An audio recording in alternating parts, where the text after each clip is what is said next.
श्री स्वामी समर्थ सगळ्यांना। आज सकाळी आई दुकानात चालल्या होत्या। आमचं छोटंसं दुकान आहे। त्या दुकानात पहिला बाबा बसायचे। बाबा गेल्यानंतर आता आई बसतात। त्यांना चहा करून दिला आणि खूप दिवस झाले कपाट आवरलं नव्हतं म्हणून कपाट आवरायला घेतलं। घर कसं टापटीप असलं तर बरं वाटतं। मला तर इकडे तिकडे पडलेल्या गोष्टी अजिबात आवडत नाहीत। श्वासच घुटमळतो माझा। घर छोटं असे ना पण प्रत्येक गोष्ट जाग्यावर पाहिजे तरच घरात लक्ष्मीचा वास राहतो। बाबांचं वर्षराद्ध 2 दिवसांवर आले म्हणून बाबांची बहीण आज घरी आल्या होत्या।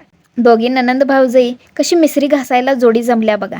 यांना कितीही सांगितलं घासू नका तरीही घासणारच। यांची आत्ते बहीण गावातच राहते, त्याही आल्या होत्या। मग सगळ्यांच्या कशा गप्पा छान रंगल्या। माझी 2 आणि ताईंची 2 मुलं अजिबात एकमेकांशिवाय राहत नाहीत। आपल्या घरी कोणीही पाहुणे आले तर हातातली सगळी कामे सोडून थोडा वेळ त्यांच्याशी बोललं पाहिजे तरच घरात माणसांचा राबता वाढतो। काम काय हो, आयुष्यभर लागलेलीच आहेत। संध्याकाळी माझ्या सासूबाईंच्या आई आल्या। त्यांना पाहिजे होती आंबोळी, मग त्यांच्यापुरतं थोडी आंबोळी करून दिली। ह्या म्हाताऱ्या माणसांची हौस काय हो आता, फक्त थोडंसं चवीचं खाणं, तेवढंच तर आपण करून देऊ शकतोच। आरूच्या बाबांना आम्ही दोघी चिडवून चिडवून आंबोळी खात होतो। माणसांना जपलं तर माणुसकी राहील। चला तर मग भेटू पुढच्या ब्लॉगमध्ये। श्री स्वामी समर्थ।